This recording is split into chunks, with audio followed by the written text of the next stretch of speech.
Bueno, muy bien. Espero que estén ustedes muy bien y vamos a seguir con filosofía científica. La última clase comenzamos el estudio de la epistemología y la epistemología, como ustedes recordarán, es la teoría general del conocimiento. Viene de episteme, que en griego significa conocer o saber. Aclaramos que vamos a usar la palabra epistemología como se usa en idioma inglés, que es para abarcar a toda la teoría del conocimiento, ¿sí? O sea que dentro de la epistemología están las filosofías de las distintas ciencias particulares, la filosofía de la biología, la filosofía de la física, la filosofía de la matemática, etcétera, ¿sí? A veces, esto se los aclaro una vez más porque pueden encontrarse en algún libro de texto con esta otra forma de hablar de la epistemología. A veces se utiliza la palabra epistemología solamente para la filosofía de las ciencias particulares y se utiliza gnoseología, ¿sí? De gnosis, para la teoría general del conocimiento. La tendencia digamos, a nivel internacional es utilizar cada vez más la palabra epistemología para todo. Bueno, eh, empezamos tratando de especificar qué es el conocimiento y ustedes recordarán que dijimos que el conocimiento eh, es una colección de procesos que ocurren en un sujeto inquisitivo por interacción con el medio. En particular, esos procesos ocurren en un órgano que es el cerebro y como resultado de un proceso que es el aprendizaje. Entonces, el conocimiento es el resultado de un proceso de aprendizaje que pueden realizar aquellos sujetos cognoscentes, o sea, dotados de facultades cognitivas eh, por medio de distintas operaciones que terminan modificando, creando cambios en la estructura de su cerebro. Dijimos que el conocimiento, al ser algo físico, o sea, ser una colección de procesos que ocurren en un órgano de un organismo viviente, puede evolucionar con el tiempo, o sea, puede ser una función del tiempo y también es una función del organismo. O sea, no todos los organismos digamos, van a reaccionar de la misma manera a los mismos estímulos externos, ni van a aprender de la misma forma, por lo tanto no van a tener el mismo conocimiento. Va a depender de la historia de cada uno de los organismos y también de la constitución de su sistema cognitivo. Vimos también que el conocimiento no se conserva, el conocimiento se puede destruir, de hecho cambia a lo largo de la vida de un individuo, no es lo mismo lo que conocemos cuando somos chicos que cuando somos adultos y tampoco es lo mismo lo que conocemos cuando somos adultos a cuando ya somos personas mayores. A mayor deterioro de nuestro sistema cognitivo, de la parte del cerebro donde ocurren los procesos de cognición, bueno, menor va a ser el conocimiento residual que vamos a tener. De hecho, la completa destrucción del cerebro detiene todo proceso en él y por lo tanto destruye todo conocimiento, ¿no? Permanentemente estamos aprendiendo cosas, pero también estamos perdiendo otras facultades mentales, digamos, o cerebrales, a través del olvido, a través de la destrucción de conexiones neurales, a través de la pérdida de mielina en los axones de nuestras neuronas y un largo etcétera. Vimos un poco cómo es el órgano de la cognición, el órgano que nos permite aprender, que es el cerebro, por supuesto, que es un subsistema dentro del sistema general del organismo. Para aprender hace falta que el cerebro, por medio de perceptores, o sea, de los ojos, de los sentidos, pueda interactuar con el medio externo, ¿no es cierto? Y también podemos aprender por introspección, podemos aprender a conocernos mejor, a saber cómo controlar nuestras emociones, etcétera. Vimos que hay distintas clases de conocimiento de acuerdo a cómo es que aprendemos. Diferenciamos un conocimiento sensomotor, que es el que aprendemos básicamente por medio de nuestras actividades motrices al equivocarnos y corregir las actividades que realizamos, como cuando aprendemos a andar en bicicleta. Luego vimos que hay un conocimiento que es puramente perceptivo, cuando nosotros, por ejemplo, observamos cómo alguien hace algo, bueno, después lo podemos imitar. Cuando somos niños combinamos estas dos formas de aprendizaje para poder tener un desarrollo cognitivo rápido. La forma más elevada de conocimiento es el conocimiento conceptual o proposicional, ¿m? Donde digamos, lo que adquirimos es una capacidad de representar conceptualmente algunos aspectos de la realidad externa e interna, ¿sí? Y digamos, eso es un proceso muy complejo en el cual nos podemos valer de diferentes medios, no solo de nuestros sentidos, sino también de artefactos que nosotros mismos podemos construir para poder sondear nuestro entorno y hacer reconstrucciones conceptuales más completas del mismo. Bueno, cuando terminamos la clase pasada, quedamos en que en esta clase íbamos a tratar de ver qué es entender, ¿sí? Ahora lo que voy a tratar de explicar es qué significa entender. Vamos a tratar de entender qué es entender. ¿M? Bueno, para hacerlo, permítanme, como siempre, compartir pantalla. A ver dónde lo tengo esto. A ver, un segundito, por favor. Mm,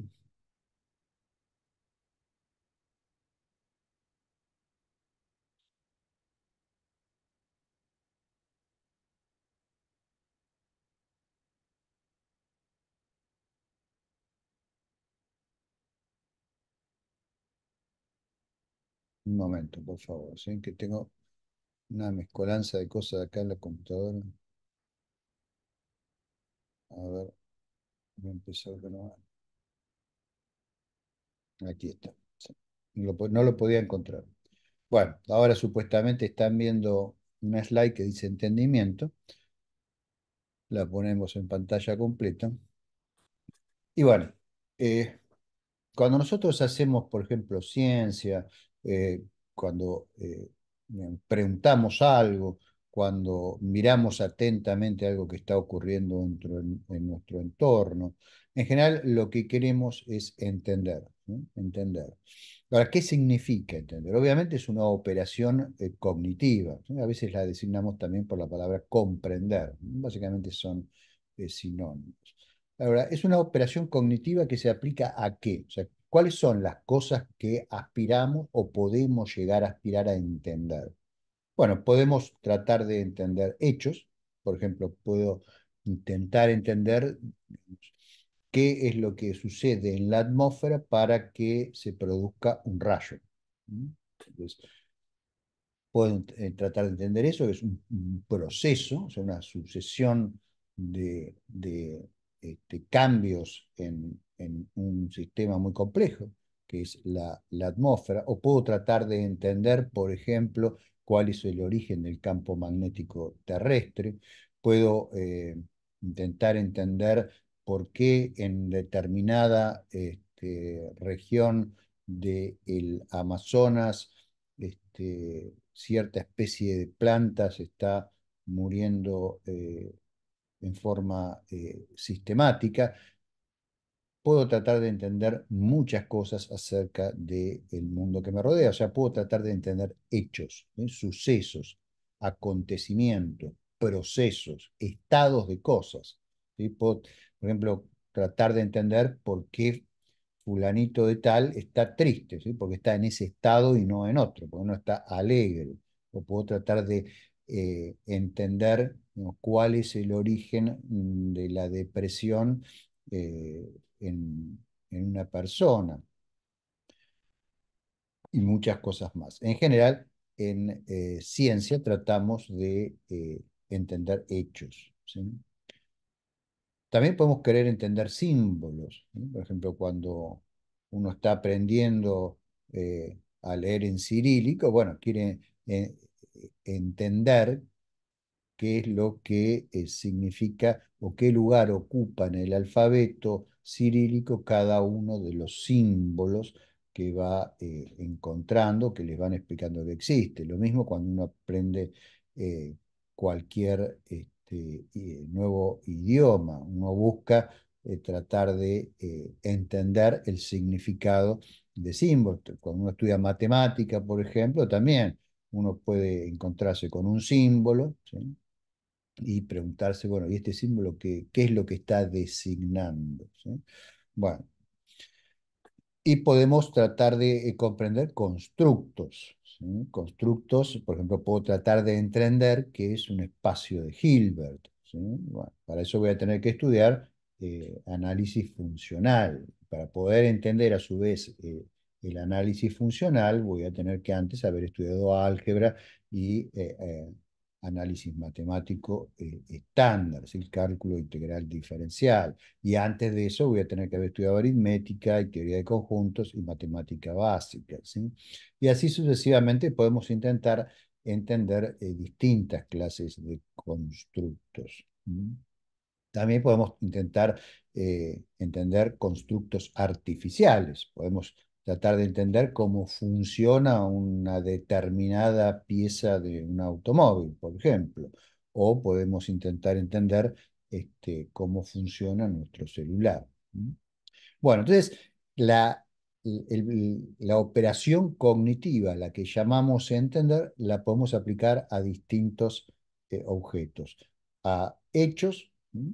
A símbolos, a constructos, ya sea constructos abstractos o constructos concretos o artefactos este, fabricados materiales, sistemas materiales. Ahora, ¿en qué consiste esa operación cognitiva? ¿Sí? Básicamente todos tenemos eh, en nuestro cerebro una red epistémica, ¿sí? Una red de conocimiento que ya hemos adquirido. Lo empezamos a adquirir cuando somos niños y a medida que vamos creciendo vamos adquiriendo una red más o menos consistente de conceptos entrelazados en representaciones parciales de algunas cosas que suceden en el mundo y en nosotros mismos. Entonces, aprender algo nuevo no es otra cosa que encajar un nuevo elemento en esa red, ¿sí? De tal forma de que ese elemento sea coherente con el resto. Cuando no logramos encajar el nuevo elemento en la red de conocimiento preexistente, de forma coherente, lo que tenemos que hacer es transformar o cambiar la red para que el nuevo elemento ajuste y entonces vamos a tener una nueva red que va ahora a ser más abarcativa porque va a incluir a este nuevo elemento, ¿sí? Si somos seres racionales, vamos a intentar que toda esa red de conocimientos sea lo más coherente posible, esté lo más libre de tensiones internas que se pueda. Por supuesto, no es posible librarse completamente de las tensiones internas de la red. ¿Por qué? Porque está en permanente evolución esta red de representaciones de lo que sucede en el mundo y lo que sucede en nosotros mismos.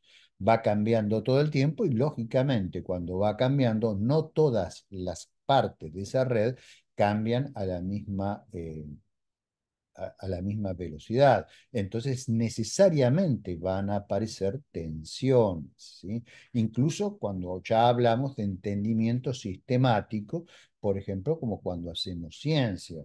Nuestra visión científica del mundo está llena de tensiones, ¿sí? Hay un montón de cosas que no sabemos bien, hay cuestiones que están en discusión, hay teorías que están muy bien aceptadas, pero que en cierto ámbito particular están arrojando por medio de ciertos modelos eh, mm, presupuestos, perdón, proposiciones que son falsas, se está tratando de ver si es realmente la teoría la que tiene el problema o es el modelo, son los datos. Hay veces que tenemos que aceptar transitoriamente cosas que parecen contradictorias porque aún no entendemos del todo lo que sucede. O sea, la red está llena de tensiones y a medida que esas tensiones se van resolviendo y vamos incorporando nuevos elementos, la red de representación va creciendo y nosotros vamos entendiendo cada vez más. Y el ese que vamos entendiendo cada vez más significa que nuestra representación del mundo cada vez es más fiel. Y como cada vez es más fiel, cada vez hay más elementos que están incorporados y eso nos permite poder hacer predicciones cada vez más precisas respecto a lo que va a suceder en el mundo. Entonces podemos cuantificar el crecimiento de nuestra red de conocimiento, de nuestro entendimiento, a través de nuestra capacidad de poder formular enunciados verdaderos, o al menos parcialmente verdaderos, sobre una gran variedad de símbolos, de artefactos, ¿sí? Es una operación, el entender, extremadamente compleja, ¿sí? Y hay básicamente tres formas en las cuales se va a desarrollando la operación de comprensión o de entendimiento de un determinado ítem para acomodarlo en nuestra red conceptual de conocimiento. Esas tres formas de comprender son básicamente la descripción, la subsunción y la explicación, que es la más elevada de las tres, la más sofisticada, la que nos permite un entendimiento más profundo, la que nos da mayor conocimiento. ¿Mm? Vamos a ver sucesivamente cada una de estas tres formas de entendimiento. La descripción nos es familiar a todos, por supuesto. De hecho, al principio básicamente aprendemos a entender por medio de descripciones. Cuando le preguntamos a alguien qué es un automóvil, porque somos muy chiquitos y todavía no lo sabemos, bueno, ¿qué hacen? Probablemente nuestros padres, que son los que nos van a informar al respecto, y nos van a decir, bueno, un aparato muy grande que tiene cuatro ruedas, tiene un motor, digamos, tiene cuatro asientos, cinco, te puedes sentar adentro, tiene una rueda a la que se le llama volante, unos pedales. Cuando apretás uno de los pedales, el auto comienza a moverse después de haberle dado marcha, etcétera, etcétera. Vamos a hacer una descripción, ¿no es cierto? O sea, una descripción básicamente es una caracterización, ya sea de un hecho, de una cosa o de un concepto. Fíjense que con un hecho podemos hacer también una descripción, ¿sí? Por ejemplo, puedo intentar describir la erupción del Vesubio, ¿sí? Que destruyó las ciudades de Herculano y Pompeya. Bueno, en base a los registros históricos y a los resultados arqueológicos contemporáneos, un arqueólogo o un historiador puede hacer una descripción de cuáles fueron los distintos sucesos que ocurrieron y el orden en el cual ocurrieron durante ese hecho, ¿no? O sea que básicamente una, eh, una descripción es un conjunto ordenado de enunciados. ¿No?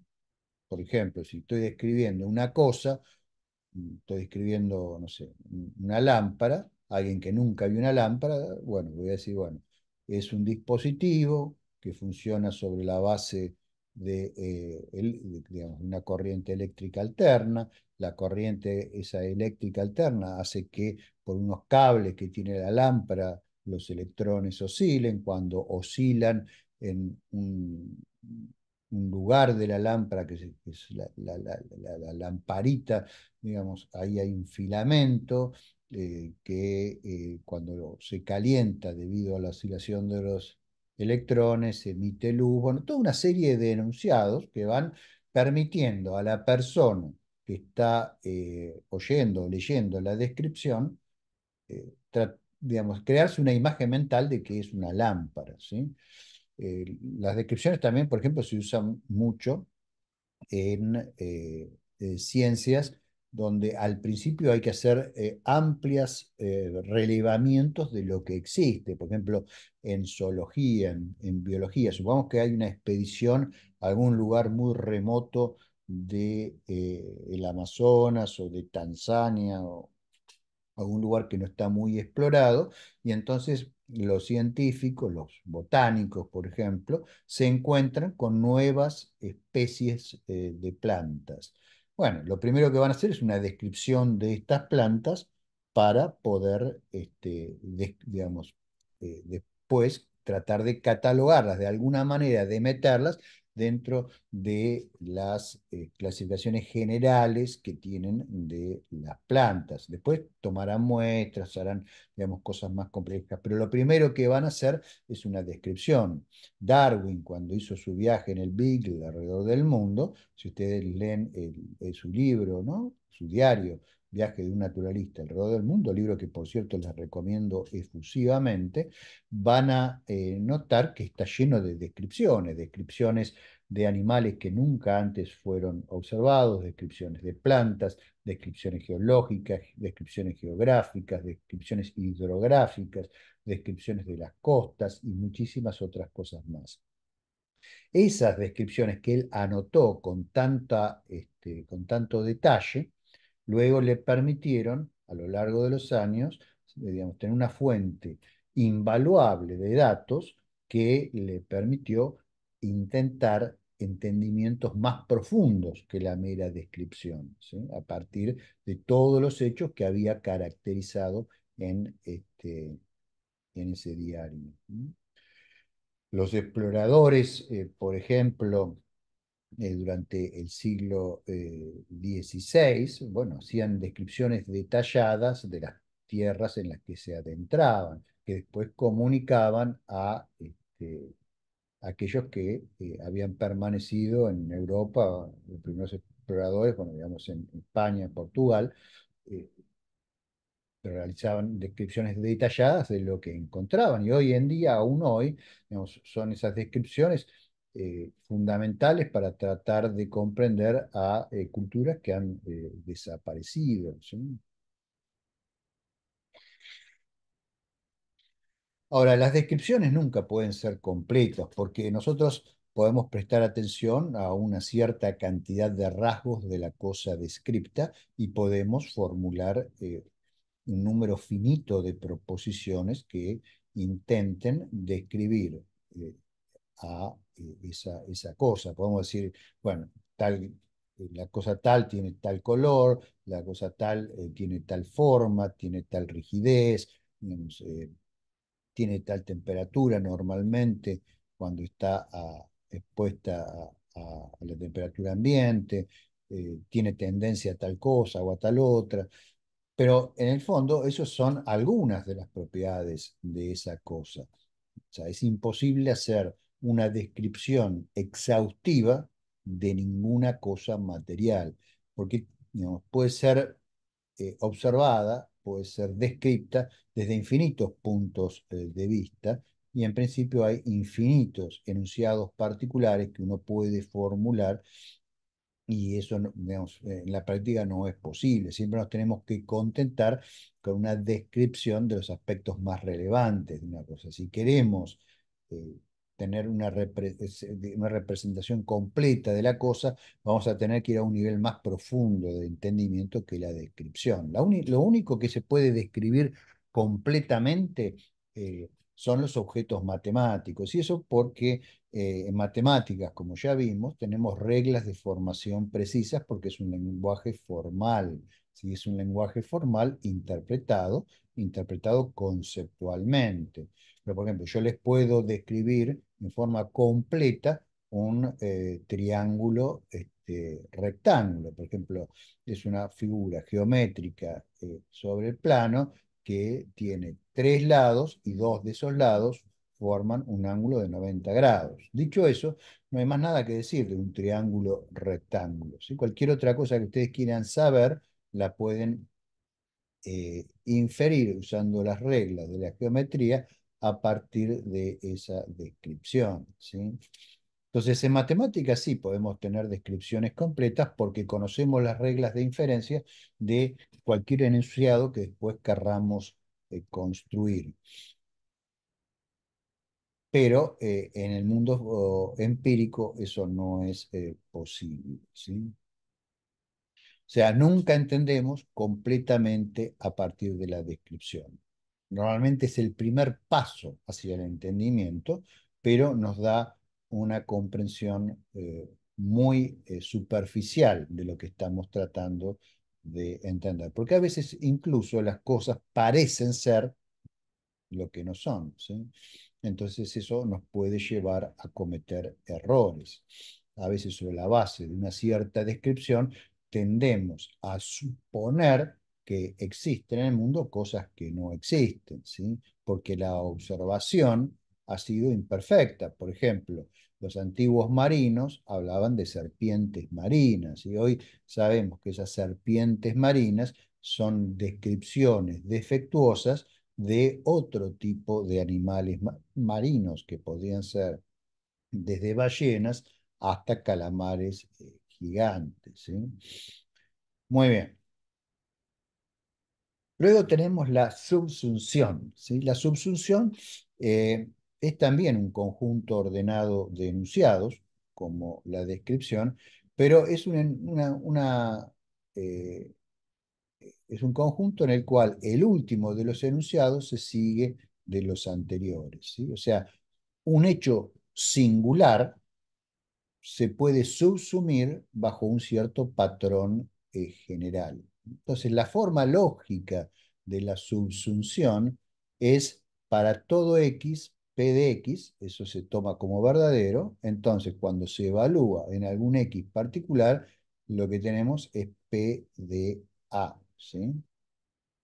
Eh, en otras palabras, para todo x, tal que p de x implique g de x y además es el caso de p de a, vamos a tener también que g de a, ¿sí? Donde aquí la primera eh,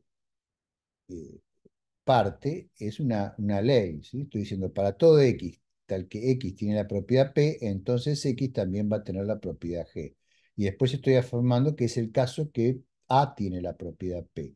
Luego de esto se implica que que a también va a tener la propiedad g. O sea, la subsunción es reducir un caso, incluir un caso particular en un patrón general. Como tenemos el patrón general aceptado en nuestro esquema de conocimiento, ese caso particular que al principio no entendíamos, después lo entendemos porque sabemos acomodarlo dentro de nuestros enunciados generales.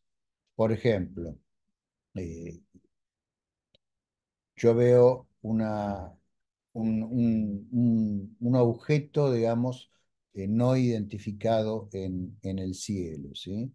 Entonces, ustedes me muestran que, bueno, ese objeto puede ser identificado bajo una regla general que indica que la luz, por ejemplo, que no, se produce en el interior de mi habitación puede sufrir un efecto de reflexión en los vidrios de mi casa. Entonces el objeto que yo pensé que estaba en el cielo, en realidad no está en el cielo, sino está en el vidrio que se interpone entre el cielo y mis ojos, ¿no? Entonces, bueno, ustedes me han mostrado a través de la subsunción de ese fenómeno que yo creí ver en el cielo, que en realidad lo que estaba viendo era un caso, digamos, particular de una regla general que es la reflexión de la luz en cierta superficie, ¿sí? Entonces estoy acomodando un hecho particular dentro de una formulación general, de una ley, ¿sí? En este caso no es una ley fundamental, sino es una ley derivada, pero sigue siendo una ley que tengo aceptada en mi patrón de conocimiento. Esta forma de explicar la subsunción es la forma favorita de los positivistas lógicos. Si ustedes, por ejemplo, leen el libro de Rudolf Carnap, ¿sí? Sobre la filosofía de la física, En castellano lo ha publicado Orbis, Spamérica, en esa colección, vieron de Orbis de libritos azules de filosofía que se encuentran en las librerías de viejo. Bueno, este está ahí. Son las notas de conferencias que Carnap dio en el año, creo que 60 o 61, en la Universidad de California, y las notas las tomó Martin Gardner, ¿sí? Y bueno, eso conforma ese libro, y ahí él habla que explicar en realidad es subsumir un caso particular bajo una ley general, ¿sí? Entonces, yo entiendo, por ejemplo, el corrimiento del perihelio de mercurio cuando me doy cuenta que la ley general que describe la gravitación no es la ley de Newton, sino es la curvatura del espacio-tiempo, de acuerdo a las ecuaciones de Einstein, y entonces, digamos, ese fenómeno que antes no lo podía acomodar en un patrón general, ahora lo puedo acomodar en un nuevo patrón general que es la gravitación de Einstein, ¿sí? Estoy subsumiendo un caso particular, que es el de Mercurio, en una teoría más general o una ley más general de la gravitación, ¿sí? Y así ustedes seguramente pueden imaginar muchos ejemplos, ¿sí? Eh, También la subsunción, digamos, en algunos casos, digamos, ni siquiera necesita un patrón general, sino simplemente puede ser un enunciado clasificatorio, ¿sí? Por ejemplo, podemos decir, sea S el conjunto de las X tal que P de X, ¿sí? Por ejemplo, eh, sea S el conjunto de los X tales que son cuervos, ¿sí? Entonces, si A es un S, bueno, entonces A va a ser un cuervo, ¿sí? Entonces, por ejemplo, yo puedo mirar al cielo de nuevo, ahora no a través de la ventana, y veo que pasa un pájaro por ahí negro, ¿no? Entonces, le pregunto a uno de ustedes, ¿qué es ese pájaro que está por ahí? Ustedes me dicen un cuervo. Ah, bueno, entendí. O sea, hay un conjunto de animales, los cuervos, que yo conozco ya, ¿sí? Entonces, por ahí no identifico un caso particular de un pájaro que se cruza en una ave que se cruza en la línea de la visual. Entonces, entiendo que era esa ave cuando alguien me indica, yo me doy cuenta de que en realidad es un cuervo, ¿sí? Cae dentro de una clase conocida, ¿sí? Fíjense que ese no es más que la clase de los objetos que cumplen un conjunto de propiedades que ahí están designadas por P, ¿sí? Entonces, si yo logro determinar que esas propiedades son satisfechas por el objeto A con el cual me he encontrado, entonces voy a saber qué es ese A, ¿sí? Porque yo ya sé, ya tengo un conocimiento previo de esa clase. Entonces, esto lo que me permite es acomodar a dentro de mi representación conceptual del mundo, donde yo ya tengo aceptada la clase de los objetos tales que P de X, donde P de son las propiedades de A, ¿sí? Bueno, esto es algo un poco más sofisticado que la mera descripción, pero digamos, no es toda la historia. Ustedes dirán, bueno, pero cuando yo quiero realmente entender algo, no me basta con reducirlo al caso de una ley, ¿sí? Por ejemplo, si yo quiero entender, no sé, cómo funciona el calefón que tengo acá en la cocina, ¿no?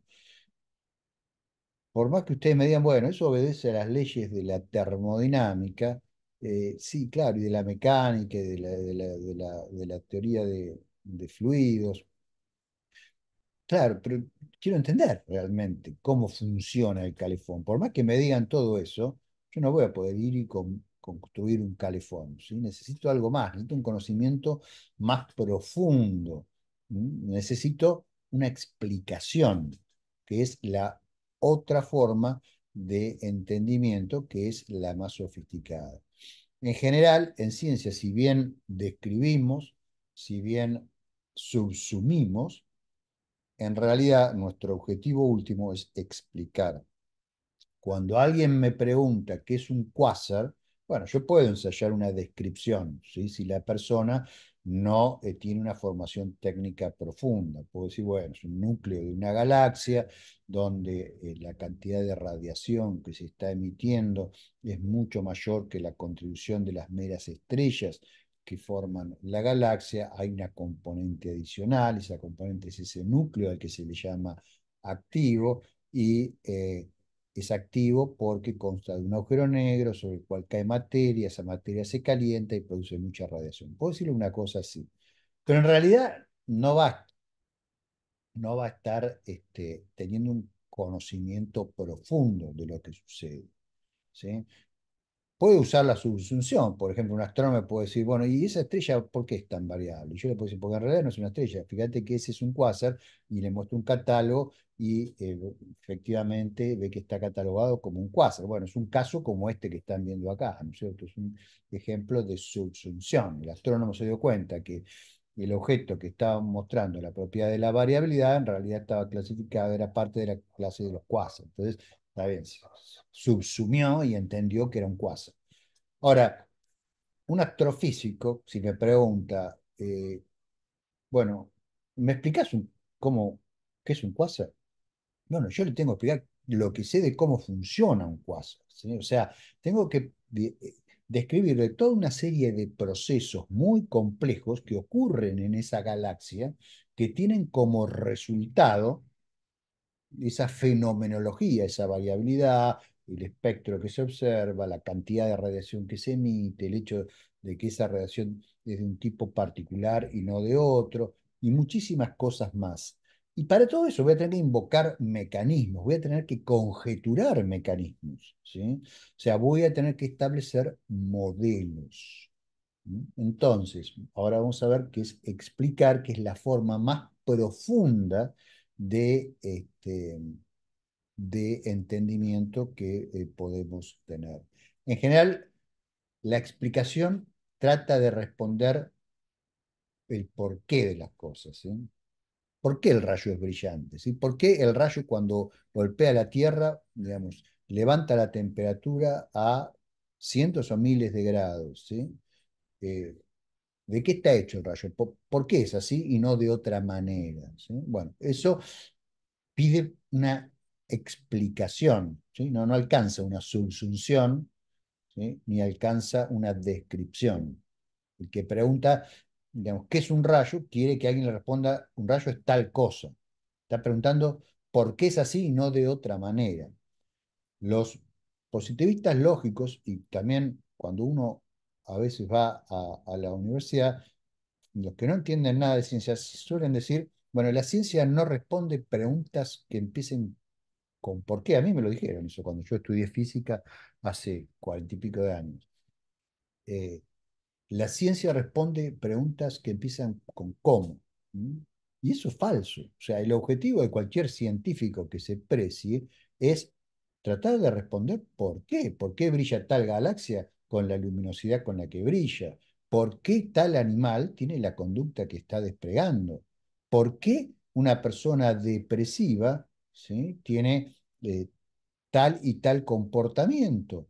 ¿Por qué una sociedad, digamos, en determinadas condiciones tiende a experimentar determinados procesos, etcétera, etcétera? O sea, lo que quiere saber un científico en el fondo es por qué, ¿sí? El por qué de las cosas. Es falso que la palabra por qué está prohibida en ciencia. Al contrario, cuando yo tomo un examen, lo primero que pregunto es ¿por qué? A ver, decime por qué tal cosa. O sea, o también pregunto, ¿qué es? Porque al preguntar qué es algo, ¿sí? Nos tienen que dar una serie de explicaciones de por qué es así y no de otra manera, ¿no? Entonces, eh, la explicación es lo que nos lleva a la comprensión más profunda, y es a lo que deberían aspirar los científicos y las personas que realmente quieren entender profundamente algo, ¿sí?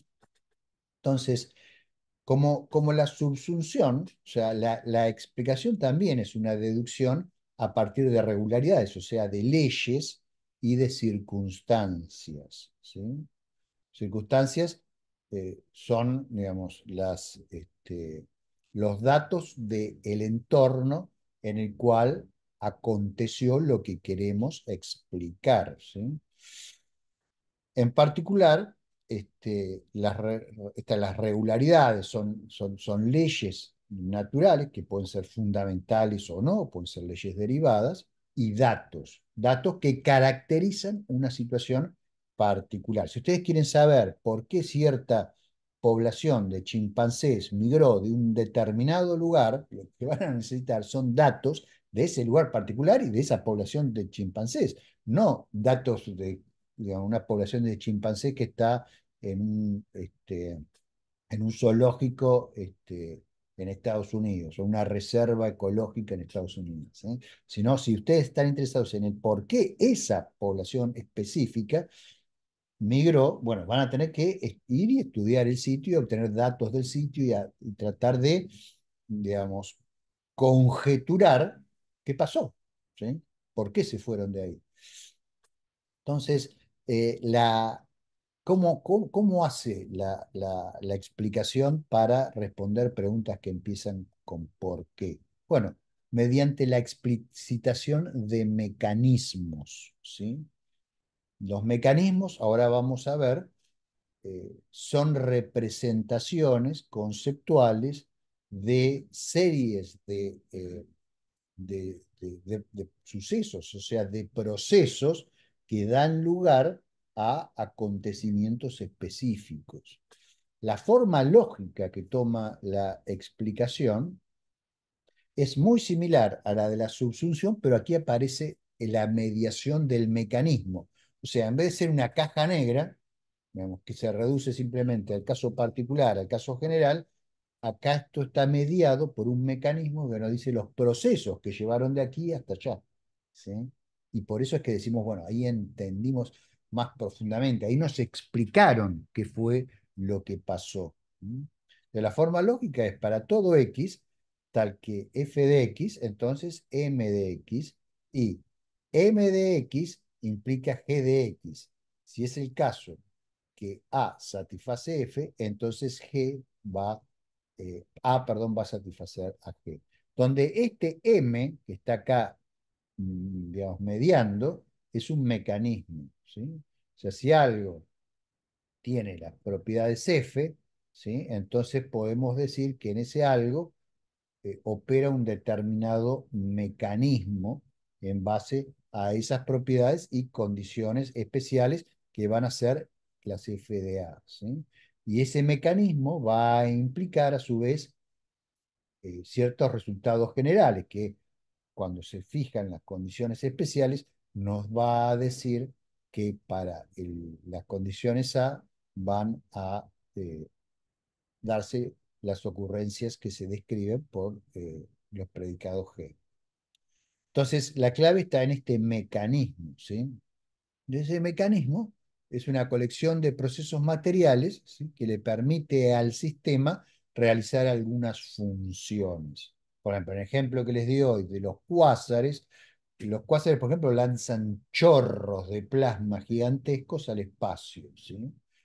Entonces, bueno, ¿cuál es la colección de procesos en concordancia con las leyes naturales que nosotros conocemos, que pueden dar lugar en las condiciones particulares de un cuásar al lanzamiento de un chorro de plasma colimado al espacio? La función del cuásar, en ese caso, que queremos explicar, es ese lanzamiento del chorro al espacio, ¿sí? La función es una actividad específica del sistema, ¿sí? Los cuásares lanzan chorros, se les llama jets en astrofísica, ¿sí? Los cerebros, por ejemplo, eh, tienen montones de funciones específicas, como la memoria, digamos, como la capacidad de generar objetivos o voliciones, la capacidad de entender, la capacidad de razonar, la capacidad de aprender. Bueno, cada una de esas son funciones específicas del sistema. Ahora, un mecanismo para explicar esas funciones, bueno, va a tener que ir a un nivel de tratar de analizar qué es lo que pasa en el cerebro cuando yo pienso determinadas cosas, qué es lo que pasa en el cerebro cuando yo recuerdo algo, cuando yo me olvido algo, cuando aprendo algo, etcétera, etcétera, etcétera, ¿sí? Entonces, bueno, pueden ser mecanismos extraordinariamente complejos, como en ese caso, o pueden ser mecanismos mucho más simples, como este, mecanismos que a veces se invocan en física para explicar procesos relativamente simples, ¿sí? Por ejemplo, un proceso termodinámico simple como el enfriamiento del agua que tengo en el mate. Bueno, el mecanismo es la este, difusión del el calor a través de las paredes del recipiente que contiene el agua. Y la difusión del calor va a depender del coeficiente de difusión del el- el medio, digamos, del cual está formado el recipiente y de las condiciones ambientales, o sea, básicamente el gradiente de temperatura que haya entre el agua y el medio externo. Y si el medio externo está en un estado de equilibrio termodinámico, no, bueno, en base a eso voy a hacer un modelito simple de digamos, cómo se va enfriando el agua de mi mate, es este recipiente que tengo acá, y puedo predecir cuánto va a tardar en alcanzar el equilibrio termodinámico, o sea, estar a la misma temperatura que la mesa, ¿sí? Bueno, eso es otro ejemplo de un mecanismo, ¿sí? Para dar una explicación de un determinado hecho o proceso, en este caso el enfriamiento del mate, ¿sí? Si quiero explicar, por ejemplo, por qué me duele la panza, bueno, voy a tener que tratar de hacer un modelo del estómago, que es lo que, digamos, han hecho los médicos. Tienen un modelo del estómago y bueno, entonces, ¿qué cosas pueden andar mal en ese modelo para que los nervios de una determinada parte del estómago sean excitados y transmitan la señal que yo interpreto como dolor a mi cerebro? Bueno, el médico analizará las circunstancias específicas, ¿sí? O sea, tratará de fijar ese FDA que aparecía en la fórmula general de explicación y dirá, bueno, acá Romero me hará una endoscopía y dirá, bueno, acá Romero tiene una úlcera en la base del estómago, ¿sí? En la boca del estómago, ¿sí? Y le vamos a dar, el estómago no está cumpliendo bien su función, tiene una función anómala que produce dolor y vamos a tratar de eliminar eso dándole omeprazol 40 miligramos, ¿sí? Eso va a inhibir los jugos gástricos, son inhibidores de la bomba de protones que establece el nivel de acidez del estómago y bueno, entonces después de un tiempo el médico espera que si entiende bien los mecanismos que funcionan en el estómago, bueno, el dolor se me vaya. ¿Sí? Es un ejemplo de la aplicación de un mecanismo, no solo ahora para entender y explicar, sino también para, digamos, tomar acciones correctivas al funcionamiento de un determinado sistema complejo, que solo lo podemos hacer si realmente entendemos cómo funciona. Si no tenemos un mecanismo que nos explique eh, cómo funciona el estómago, nunca vamos a poder resolver problemas que estén relacionados con enfermedad del estómago, a menos que nos basemos simplemente en el ensayo y el error, como la medicina primitiva, ¿sí? Pero eso también tiene un precio muy grande, porque es como el cuerpo humano se vuelve una caja negra mientras que los mecanismos son cajas translúcidas, podemos ver a través de los mecanismos en sentido figurado, por supuesto, en el sentido que somos conscientes de los procesos que ocurren. La caja negra no, la caja negra yo le meto un input por acá y sé que sale un input por allá. Por ejemplo, si tomo esta hierba, por ejemplo, no sé, el dolor se amortigua. Bueno, resultó que la hierba en realidad era un opiáceo, ¿sí? Entonces cuando yo mastico la hierba, lo que hace el cerebro es libera dopamina, que me genera una sensación de bienestar y hace que el dolor ya no por lo menos no sea tan relevante para mi cerebro. Entonces me calmo, pero por supuesto eso no me está curando, me está sacando el síntoma, pero no está resolviendo problema que me causa el dolor, porque el cuerpo humano sigue siendo una caja negra, no sé qué pasa adentro, ¿sí? Obviamente, la medicina contemporánea lo que trata de hacer es de entender cómo funcionan las cosas adentro, cómo son los mecanismos y la concatenación de mecanismos para que en un caso particular, munido de las circunstancias particulares, bueno, poder encontrar una explicación a el problema que se ha presentado, en este caso es la aparición de un dolor, ¿sí? Entonces, explicar es exhibir o conjeturar un mecanismo legal que hace que el sistema funcione como lo hace y no de otra manera. ¿Legal por qué? Porque obedece a leyes, ¿sí? Porque acá no hay magia. Los mecanismos son legales porque hay leyes naturales, o sea, hay patrones de ocurrencia de eventos. Si nosotros conocemos esos patrones, entonces tenemos la capacidad de predecir, pero claro, como las cosas son muy complejas, se pueden en un mismo mecanismo mezclar muchas leyes con muchas condiciones y el mecanismo también puede ser muy complejo y no ser trivial hacer predicciones, ¿sí? Por eso es que muy a menudo nos equivocamos. ¿Sí? También tengan en cuenta que cuando yo hablo de mecanismo, no deben pensar en un reloj, en un mecanismo de relojería o en algo mecanicista en el sentido de un artefacto fabricado por un ser humano. Los mecanismos de los que estoy hablando son mecanismos naturales. ¿Sí? La digestión es el resultado de un mecanismo, o sea, de una serie de procesos que ocurren en el estómago que involucran otros subsistemas del cuerpo, como por ejemplo el aparato circulatorio, ¿sí? Como por ejemplo, bueno, la vesícula, como por ejemplo el páncreas, o sea, hay toda una serie de procesos muy, muy complejos que conforman un mecanismo que da como resultado una función específica fundamentalmente del estómago, pero en el fondo de todo el organismo, que es la digestión, ¿sí? Ni hablar de cosas como la cognición, ¿sí? Que son mucho más complejos, mecanismos que aún no entendemos completamente, ¿sí?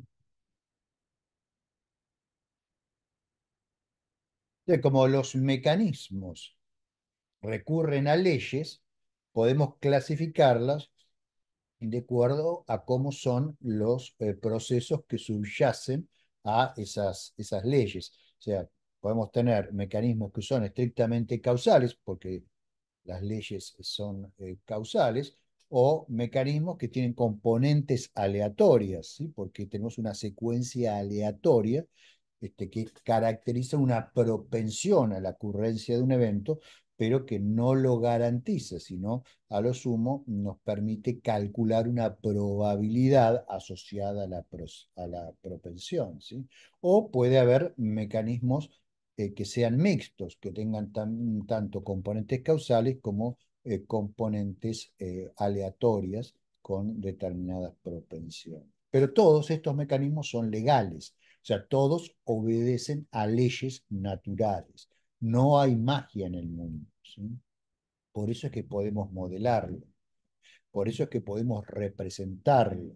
Representar en el fondo no es más, ya vimos la relación en semántica de representación, ¿no? Pero ahora que estamos en epistemología, podemos ir un poquito más allá y decir que representar, ¿sí? En epistemología es crear mecanismos transparentes que nos permitan entender y explicar cómo un determinado sistema cumple con una cierta función. Y esos mecanismos son siempre legales, ¿sí?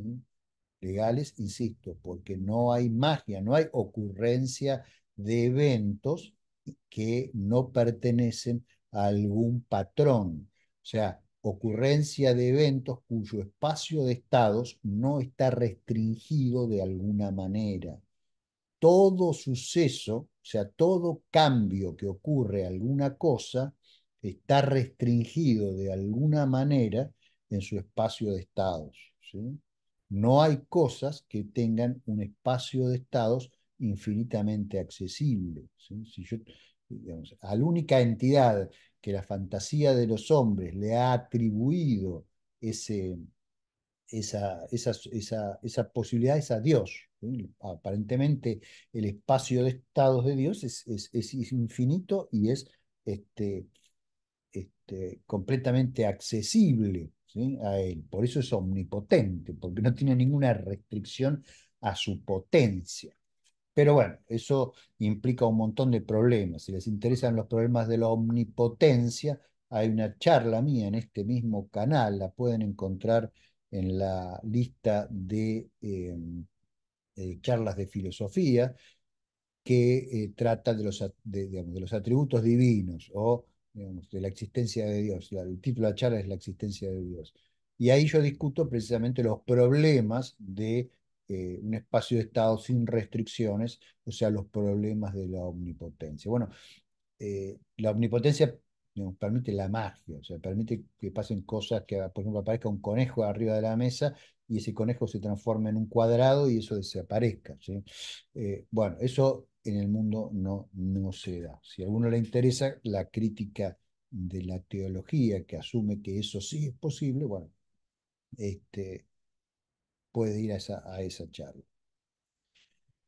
Muy bien. Entonces, los mecanismos, fíjense, por otro lado, no son universales, ¿sí? Sino que digamos, son específicos de cada sistema, ¿sí? Porque yo no puedo diseñar un mecanismo en abstracto. Para poder diseñarlo, necesito condiciones especiales. Recuerden de la charla de la slide anterior que yo necesito,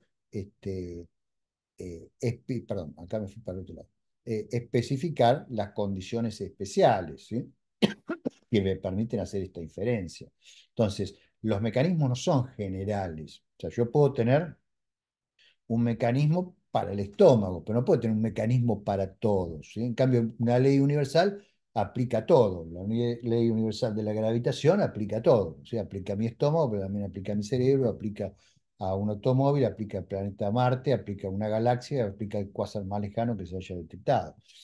En cambio, este, un, eh, un mecanismo es para algo más específico, ¿sí? Porque requiere condiciones específicas. O sea, no hay mecanismos universales, lo que hay es mecanismos específicos. Por supuesto, puedo tener una clase de sistemas que comparten propiedades y comparten condiciones similares y les puedo hacer un mecanismo para, digamos, abarcar a todos ellos y para aplicarlo a uno en singular, bueno, solo tengo que hacer pequeños ajustes, ¿no? Es cuando uno habla, dice, bueno, desarrollé un modelo de un quasar, ¿sí? De los quasars, ¿sí? Bueno, quiere decir que con pequeñas modificaciones uno lo puede adaptar ese modelo a cualquier quasar si conoce esas condiciones específicas de ese quasar particular, ¿sí? Y ese modelo no es más que una concatenación de muchos mecanismos. De hecho, una actividad compleja, como puede ser la actividad de un organismo, es el resultado no de un mecanismo, de cientos y miles y tal vez millones de mecanismos actuando en forma coordinada, ¿no es cierto? Entonces, desentrañar mecanismos es altamente no trivial, porque, como vamos a ver un poquito más adelante, implica, a partir de esto, tratar de inferir esto, ¿sí? O sea, implica un problema inverso. Esto es muy fácil, porque si yo conozco todo esto, esto es trivial. Simplemente está en una implicación lógica. Esto tiene una forma de un problema directo. Pero si yo quiero ir de acá para acá, ¿sí? Digamos, yo no sé cuál es el mecanismo, tengo que conjeturarlo. Y tengo que poner a prueba esas conjeturas, y bueno, y eso es altamente no trivial. Por eso es difícil explicar profundamente, ¿no? Muy bien. Fíjense que la explicación es tan profunda que subsume a la subsunción, ¿sí? Y lo hace lógica, epistemológica y ontológicamente, ¿sí? De hecho, obviamente va a subsumir a la subsunción en forma lógica, porque si esta es la forma de la explicación, donde M es el mecanismo, esto implica también que f de x implica g de x. Me estoy simplemente salteando el mecanismo, pero de aquí puedo llegar perfectamente aquí, ¿sí? Entonces, puedo transformar una caja translúcida en una caja negra, ¿sí? Y sigue siendo válido lo que afirme de la caja negra. Bueno, entonces esto es una subsunción lógica, lo cual claramente muestra que digamos, la explicación es más profunda que la subsunción. Yo no puedo ir de acá para acá, ¿sí? Pero sí puedo ir de acá para el otro lado, ¿sí? Luego, epistemológicamente, ¿por qué? Porque la explicación requiere más conocimiento que la subsunción. ¿Y por qué? Y porque voy a tener que conjeturar el mecanismo. Para conjeturar el mecanismo voy a tener que conocer un montón de leyes naturales y voy a tener que conocer un montón de condiciones particulares en las cuales esas leyes naturales, digamos, dan lugar a ciertas actividades que son las que quiero explicar. Entonces necesito más conocimiento. O sea, epistémicamente, la explicación es más sofisticada, pero también es más satisfactoria, porque me permite comprender mucho más al sistema. Y finalmente, ontológica. ¿Por qué? Porque la explicación penetra en la estructura de la realidad, en una forma que la subsunción no lo puede hacer, ¿sí? Pues la subsunción no deja de ser una caja negra, mientras que la explicación me permite, aunque sea en forma conjetural, digamos, entender los procesos que ocurren en el mundo, ¿sí? Cómo son los cambios que hay en el mundo, en qué orden ocurren y por qué dan lugar a las actividades que yo observo, ¿sí? Si yo fuese solamente un fenomenalista, si solamente fuese una persona a la cual le interesan los fenómenos y las apariencias, simplemente me interesaría que, bueno, a tal eh, acción le corresponde tal efecto y punto, y no me importa qué pasa en el medio, ¿sí? De hecho, durante mucho tiempo, algunos epistemólogos adoptaban esa actitud, ¿no es cierto? Básicamente lo que nos interesa es, digamos, cómo reacciona un determinado organismo ante determinados estímulos. Bueno, el conductismo tiene ese origen. Con el tiempo, obviamente, evoluciona y deja de ver como una caja negra al cerebro humano y empieza a tratar de entender el origen mecanístico de la conducta, ¿no es cierto? Bueno, entonces la explicación subsume a la subsunción, ¿sí? Pero lógica, epistemológica y ontológicamente.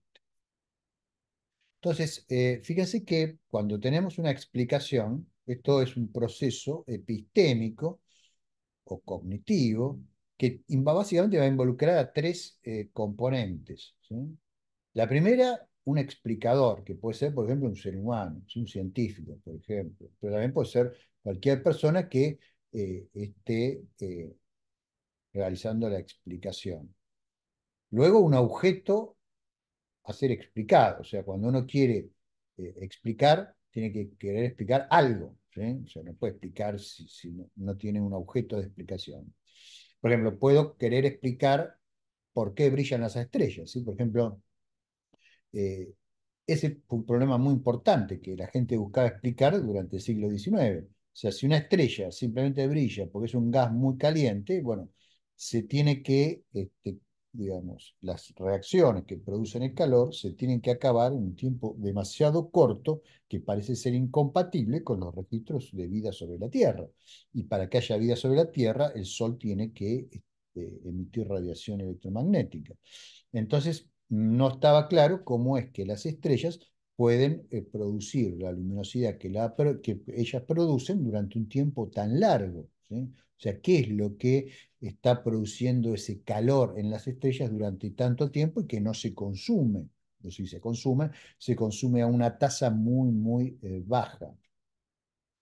Y luego las premisas explicativas, ¿sí? O sea, cuando uno intenta dar una explicación de un determinado objeto de explicación, bueno, supone algunas cosas, supone válidas una serie de leyes, supone válidas una serie de digamos, datos observacionales o experimentales. Por ejemplo, en el caso de la explicación de la luminosidad de las estrellas, bueno, las premisas explicativas son que las reacciones de fusión termonuclear, principalmente del hidrógeno al helio, ocurren en tales y tales condiciones, o sea, presiones por arriba de tanto. Bueno, en el interior de las estrellas esas condiciones se dan, entonces se produce una liberación de radiación que luego se transporta por el interior de la estrella, ¿sí? De acuerdo a tales y tales procesos que pueden ser convectivos, advectivos, etcétera, etcétera. Y cuando llega esa radiación a la parte superficial de la estrella, bueno, la calienta a una temperatura, en el caso del Sol, de unos 6.000 grados, y eso hace que el Sol emita fotones en el rango visible de la luz, fundamentalmente en el amarillo, y por eso cuando miramos al Sol lo vemos amarillo. Bueno, ahí esas son las premisas, digamos, explicativas y la conformación del mecanismo a las cuales esas premisas dan lugar, ¿sí? Como dijimos, los objetos de explicación pueden ser cosas, pueden ser como el cuásar, el ejemplo del cuásar que le di, propiedades, como por ejemplo la luminosidad de una estrella, este, estados de cosas, por ejemplo, con el ejemplo que les di de una persona que tiene depresión, o sucesos, eventos, procesos, como el ejemplo que les di de la migración de una determinada biopoblación de una cierta región, creo que he dicho del Amazonas o de Tanzania, ahora no me acuerdo. Fíjense otra cosa, no todo puede ser explicado y no todo lo explicable merece ser explicado. ¿Sí? Eh, ¿Por qué no todo puede ser explicado? Bueno, porque el conocimiento que nosotros tenemos de los procesos y de las leyes por las cuales esos procesos ocurren, eh, es finito, es limitado. O sea, nuestra indagación de la naturaleza progresa en base a observaciones, experimentos, conjeturas que hacemos aquí en la Tierra, pero el universo es mucho más vasto que la Tierra. Y en algunos casos nos tenemos que limitar no a la experimentación en situaciones controladas, sino a la mera observación, como sucede con la astronomía, con la cosmología, ¿sí? Con disciplinas que estudian cosas que están muy por afuera de nuestra posibilidad de manipulación. Nadie puede manipular una galaxia, ¿sí? Para tratar de hacer experimentos controlados para ver cómo se forman los brazos espirales, o cosas por el estilo, ¿sí? No todo puede ser explicado, podemos llegar a explicar muchas cosas, pero no todo. Y por otro lado, no todo lo que sí puede ser explicado merece ser explicado, ¿sí? Porque si nos pasamos la vida explicando cosas que no tienen ninguna importancia o relevancia, vamos a simplemente perder nuestro tiempo. El valor de una explicación va a depender de nuestra ontología, o sea, de lo que pensemos que hay en el mundo, y de nuestra axiología, o sea, de nuestra teoría de los valores, qué es lo valioso y qué no es lo valioso.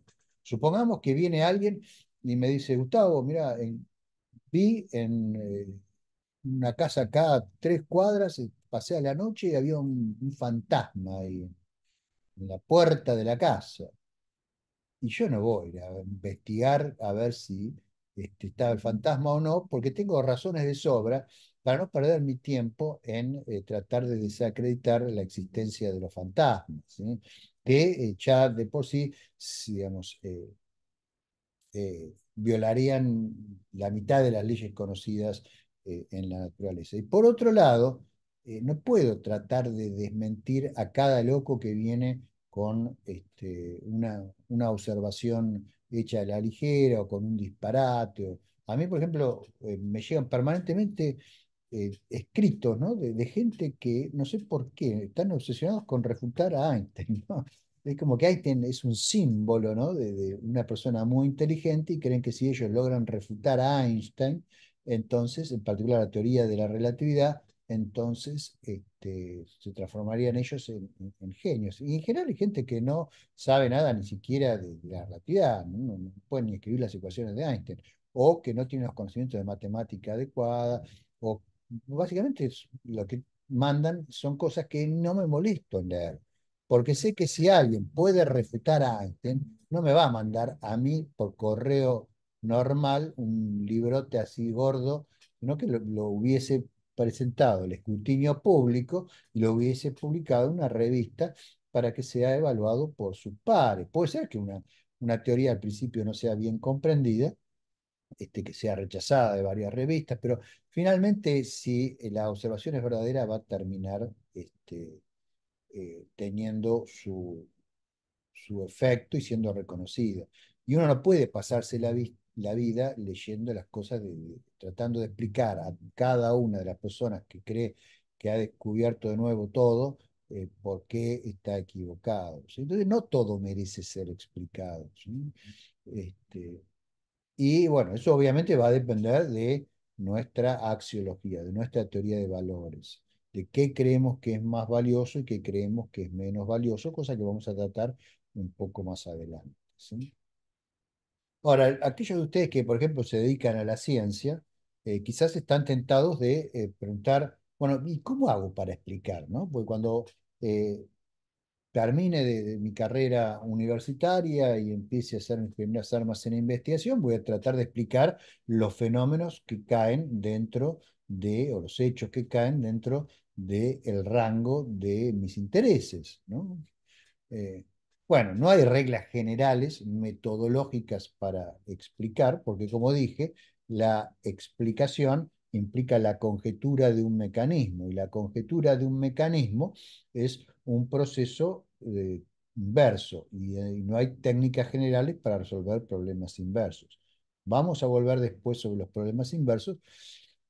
Pero lo que voy a hacer ahora es darles algunas recomendaciones generales, ¿sí? O sea, algunas pautas metodológicas que suelen ser útiles en el ámbito de la ciencia para tratar de explicar cosas y conjeturar mecanismos. La primera es verificar la existencia del elemento a explicar, hecho, cosa, evento, ¿sí?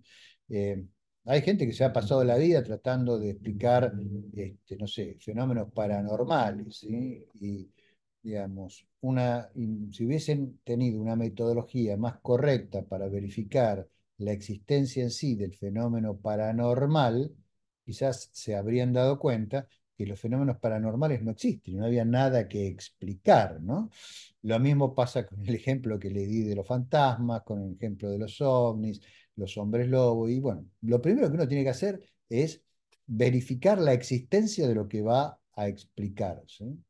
No es necesario caer en hombres lobo y fantasmas. O sea, uno puede este, apresurarse y tomar, por ejemplo, un reporte observacional, ya sea en biología, ya sea en astronomía, de alguna situación, algún evento, alguna cosa que parece haber sido observada y registrada por un determinado grupo de investigación, pero, digamos, esa observación después puede ser desmentida por otras y se puede mostrar que eh, en realidad nunca ocurrió lo que los observadores pensaron que habían registrado. Hay muchos ejemplos en ciencia de avanzada de esto. Por ejemplo, hace unos años, ustedes quizás recuerden que un experimento que funcionaba en la Antártida, que todavía existe, digamos, se llamaba BICEP 2, ¿sí? Ahora hay una versión más evolucionada, es básicamente un radiotelescopio de ondas submilimétricas que estaba en la Antártida, diseñado para tratar de medir lo que se llama la polarización circular de la radiación de fondo cósmica, que es importante porque sería indicativa de la existencia de ondas gravitacionales en el universo temprano, ¿sí? Si se la lograse detectar. Entonces, esta gente hizo una comunicación muy pomposa de que las habían descubierto, que las habían detectado, presentaron sus datos, e inmediatamente un montón de gente incauta, pero hablo de científicos, dentro de la academia, se ponen a hacer trabajos teóricos para explicar lo que vieron estos experimentadores de BICEP 2. Y al poco tiempo, la gente del experimento Planck, que era un satélite que observaba también el fondo de radiación cósmica, mostró que los datos de los cuales se habían inferido la existencia de estas ondas gravitacionales primordiales estaban contaminados por polarización generada por el polvo de nuestra propia galaxia. El resultado es que todos esos que se pusieron a hacer trabajos teóricos para explicar esas ondas gravitacionales, trabajaron inventando mecanismos para la nada, porque en realidad nunca se habían detectado esas ondas, ¿sí? Otro ejemplo también reciente fue el experimento Ópera. El experimento Ópera era un detector de neutrinos que estaba en Italia. Entonces se hacía colisionar el haz de protones del Large Hadron Collider en el CERN, en Ginebra, y se generaban unos neutrinos, ¿no? Y se medía allá en una montaña el flujo de neutrinos este, con un detector que tenían localizado. Y una de las conclusiones a las que publicaron también, comunicaron apresuradamente, fue que habían detectado que los neutrinos se movían más rápido que la luz, violando la teoría especial de la relatividad.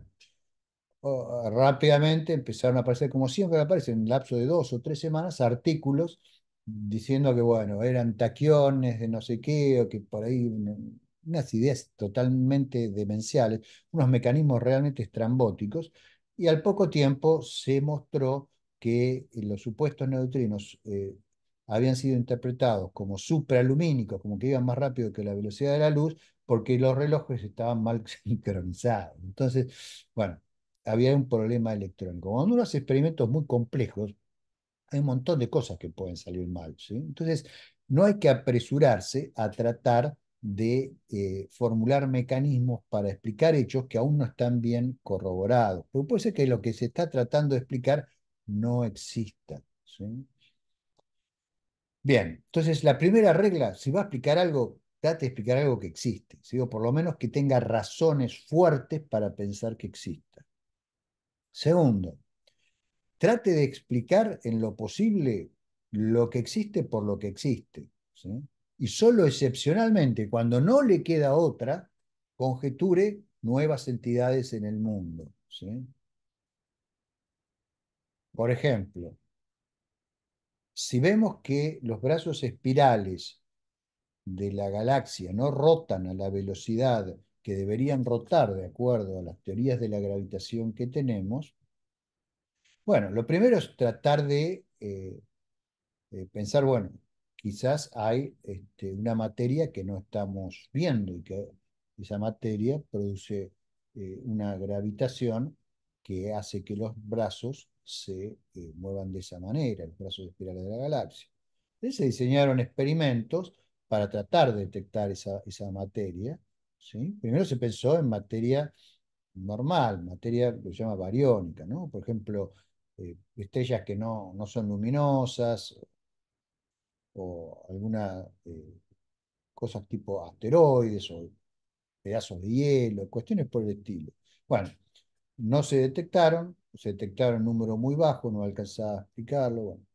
Después digo, bueno, se dijo, quizás son neutrinos, pero no, los neutrinos tienen una ecuación de estado que si uno trata de usarlos para explicar el movimiento de las galaxias, no puede explicar eh, el universo primitivo, ¿sí? Entonces, hoy sabemos que si hay materia que produce por acción gravitacional ese movimiento particular de los brazos espirales de las galaxias, tiene que ser una materia que no solo no emita radiación electromagnética, sino que además tenga una ecuación de estado fría, por eso se habla de materia oscura fría, ¿no?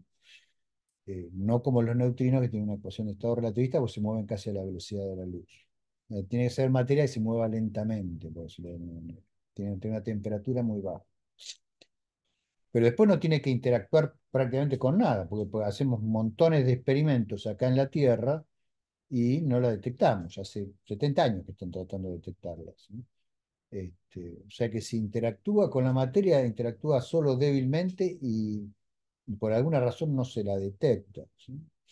Entonces, bueno, ahí se conjeturó algo nuevo, la existencia de esta materia oscura, algo que no se sabe si existe o no, porque no se ha encontrado otra explicación. Hay otra gente que optó por decir, bueno, no, pero la estamos inventando esta materia solamente para explicar un efecto gravitacional, o sea, por qué los brazos digamos, espirales de la galaxia no siguen las curvas que predice la teoría de Einstein. ¿Y por qué no tratamos de modificar la teoría de Einstein? ¿Sí?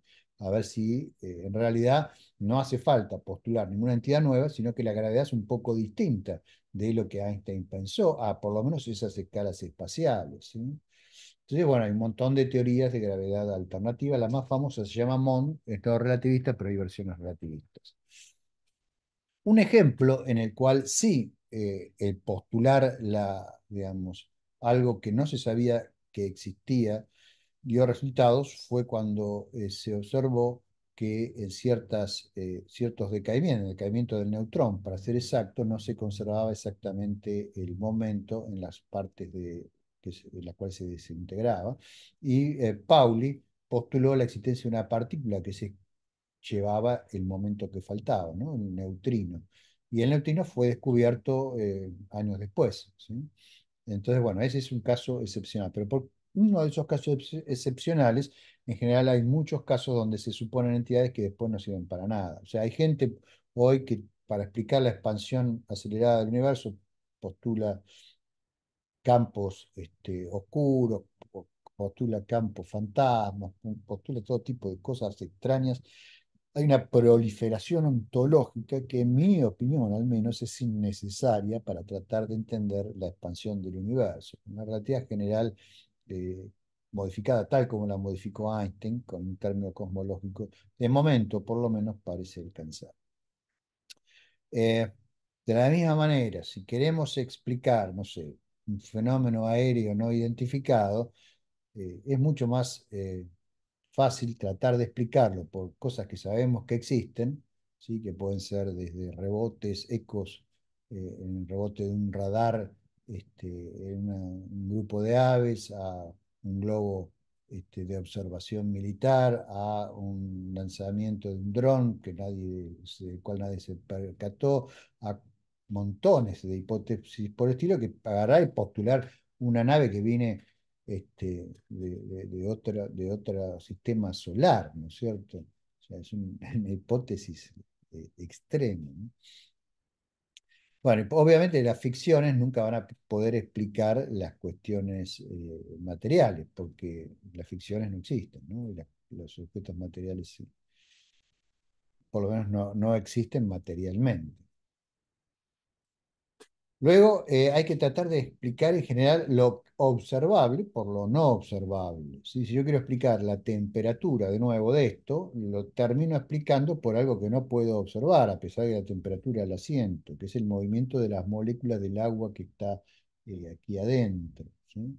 Eh, si quiero explicar la luminosidad del rayo, al que hemos hecho mención ya varias veces, voy a tener que recurrir al movimiento de electrones cuando se rompe la estructura dieléctrica de la atmósfera. Y esos electrones, bueno, van a elevar la temperatura al moverse a, eh, a miles de grados, lo cual va a transformar una pequeña parte de la atmósfera en un plasma, y ese plasma va a emitir luz.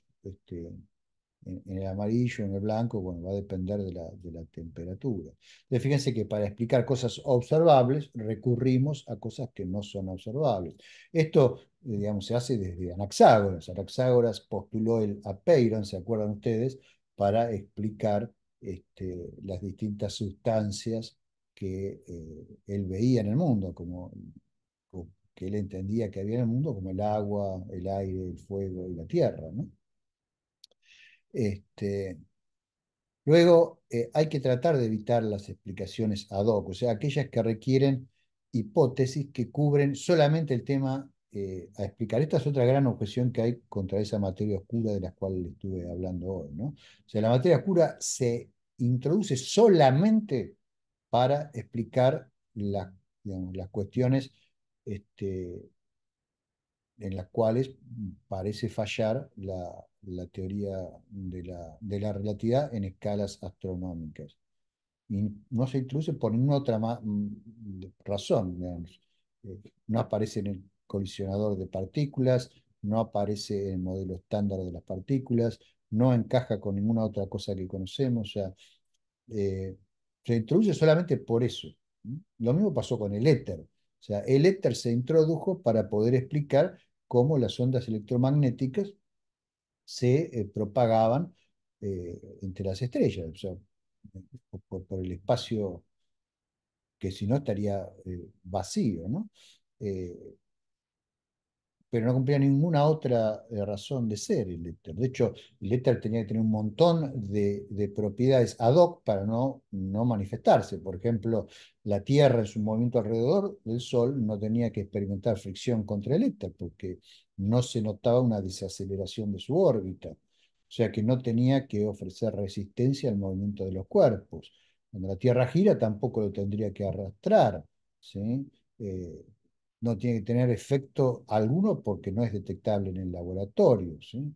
De hecho, incluso el experimento de Michelson y Morley demuestra que ni siquiera es posible medir la velocidad relativa al éter, ¿sí?